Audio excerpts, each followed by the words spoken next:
জাতীয় সংসদের ৪৯ জন সংরক্ষিত মহিলা আসনের গেজেট প্রকাশ করবে ইসি। মনোনয়ন প্রত্যাহারের শেষ দিনে কেউ আবেদন না করায় বিকেলে বৈধ প্রার্থীর তালিকা প্রকাশ করে কমিশন।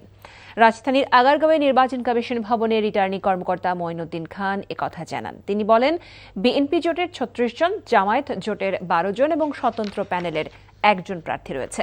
হাইকোর্টের নির্দেশনা অনুযায়ী এনসিপি নেত্রী নুসরাত তাবাসসুমের মনোনয়নপত্র জমা নিয়েছে ইসি। যাচাই বাছাই শেষে নির্ধারিত সময়ের মধ্যে আদালতের রিট পিটিশন নিষ্পত্তি করবে তারা। এদিকে ভোট গ্রহণের তারিখ ১২ মে থাকলেও ৫০ জনের বেশি প্রার্থী না থাকায় ভোটের প্রয়োজন পড়ছে না, তাই বৃহস্পতিবারই গেজেট প্রকাশ করছে কমিশন। এর আগে ৮ এপ্রিল সংরক্ষিত মহিলা আসনে নির্বাচনের তফসিল ঘোষণা করে ইসি।